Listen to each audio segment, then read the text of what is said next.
Fox 61 News at 10 starts now. And we are following two breaking news stories tonight. The first in New Britain, where the city's networks have been disrupted. Thanks for joining us for the Fox 61 News at 10. I'm Brent Harden. And I'm Sarah Sanchez. The second is in Waterbury, where a water main break just happened. We'll have the latest on that in just a few minutes. First, though, let's turn to the weather. It's expected to be another very dangerously cold night. And that's why several school districts have actually delayed opening tomorrow. You can find the full list of delays at the bottom of your screen tonight and at fox61.com. In the meantime, meteorologist Sam Samperi is here with the first check of the forecast. Sam? That's right, guys. We're going to deal with bitter cold temperatures overnight. Right now, we're down to 12 in Torrington, 16 Hartford, 17 Meriden, 21 in New Haven. The wind now has turned more northwesterly. It's starting to pick up, too. So these temperatures are going to start to fall as colder air works in. Already, it feels like 1 below Windsor Locks, 4 below Torrington, to 9 Chester, 12 in New Haven. So overnight, clear and bitterly cold. Lows down between 0, 5, even 10 below. And wind chills down between 15 and 20 below across the state. And so you can see that we have partly cloudy to clear skies. There's that cold weather advisory.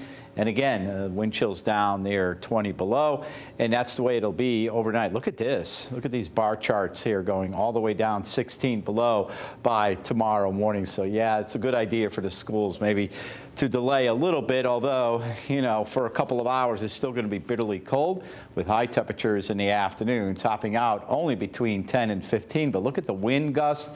So therefore, all day long, it's going to feel like it's basically near and below zero. Coming up, I will detail the weekend, and we'll talk about that potential storm on Sunday, guys.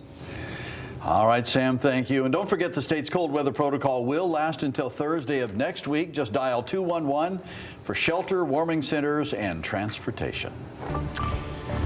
All right, again, back to those two breaking news stories. In New Britain, the city's networks have been disrupted. We brought you this is breaking news earlier at 6:30, and ever since then, we've been working to get new details. Tonight, Fox 61's Valerie Moravi is live outside City Hall with all the latest for us. Valerie. That's right, guys. Well, the city of New Britain is calling this a network disruption, and that is currently affecting various city systems. Now, we did reach out to the city of New Britain to confirm whether this was a cyber attack, and a spokesperson for the city said, quote, "The investigation is ongoing," but that's a fair statement. Now, the city says they're working closely with state and federal authorities to assess just how wide the disruption is and the impact it could have.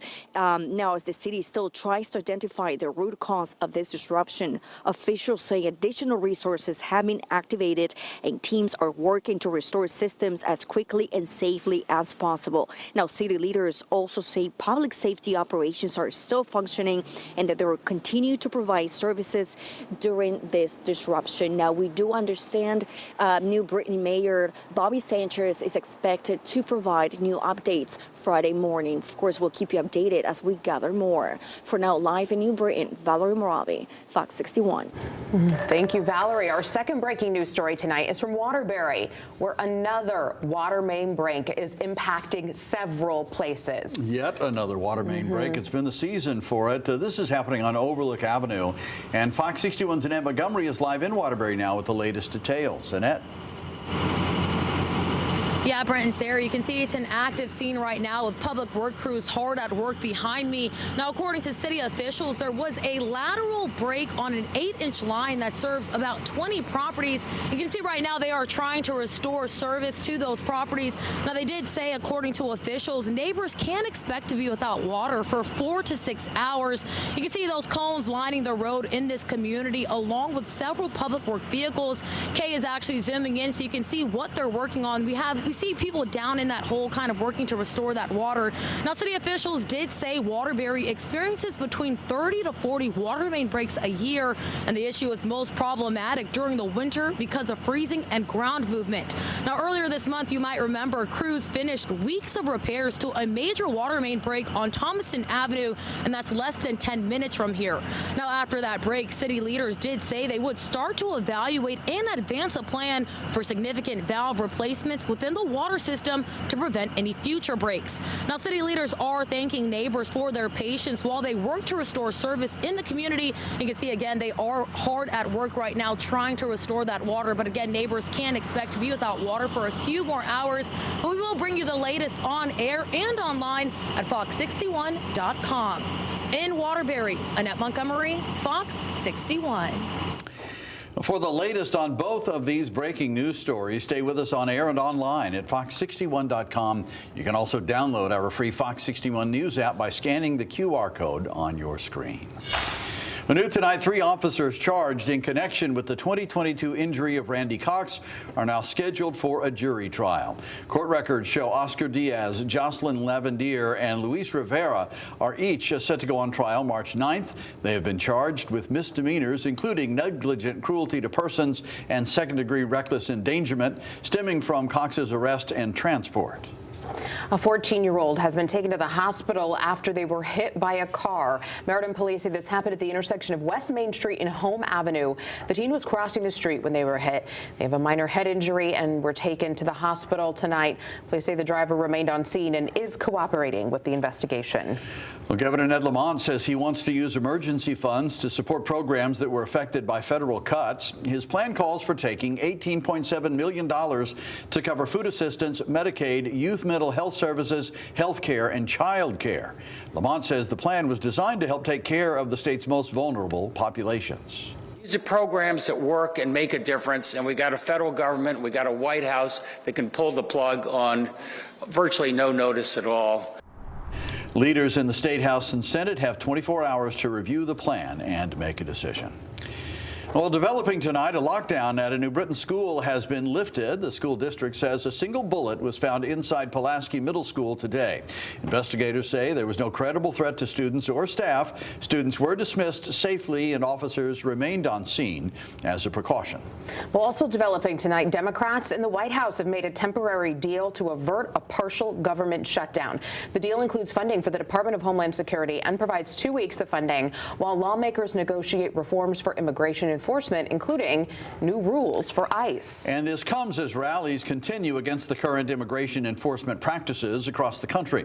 And in a matter of hours, thousands of people are expected to take part in a national shutdown to push back against what's happened in Minneapolis and other communities. Fox 61's Stefan Reel spoke with one business owner who's preparing to stay closed tomorrow. Friday's national shutdown will see students stay home from school, people not go into work, and businesses like the one you see behind me close their doors for 24 hours. And organizers say this is all to send one clear message: ICE needs to go. As a small business, every single day counts. So the decision to close Hartford Prince on Friday does not come lightly for owner Rory Gale. But it's a choice she feels she has the privilege to make. We want ICE out. They do not belong in our communities. What kind of message do you hope this sends? Hopefully that shows enough is enough. The downtown-based business is one of several that plans to close its doors across the country Friday. This national shutdown builds on the Minneapolis shutdown 1 week earlier. I'm so proud of the way our community has responded, but at the same time, we need more from people in positions of power to protect us. This comes as 22 states, including Connecticut, denounce the Trump administration's actions in Minnesota and say the administration has pressured state leaders to turn over resident information and dismantle public safety policies. The federal government doesn't have the right to come in and fundamentally remake who we are, and that's the real problem here. Back in Hartford, Gail says her employees who were supposed to work Friday will still get paid for their shift they'll miss. I think all of these got labeled. But it's not a luxury everyone has. Not everyone can skip work. Not everyone can skip school. So Gail says participation doesn't have to be one size fits all. Do what you can. So if it means that you're just not going to spend any money, or you're not going to spend on a credit card, or you're going to shop local, these are our choices. When you're making those choices, put it behind people that have the same values as you, so that together we can fight back. And again, political leaders and organizers ask that if you do decide to protest, to please do it safely. In Hartford, Stefan Reels, Fox 61. And Stefan, thanks. New at 10, Providence Mayor Brett Smiley says the city will delay releasing public records tied to December's deadly shooting near Brown University. The mayor says while transparency is required under state law, some footage and audio could further traumatize victims' families and the community. Smiley says at the family's request, the city will pause the release of those records until February 9th, following a campus memorial service that is taking place on February 7th. When we get those records, we'll bring the information to you on air and online at fox61.com.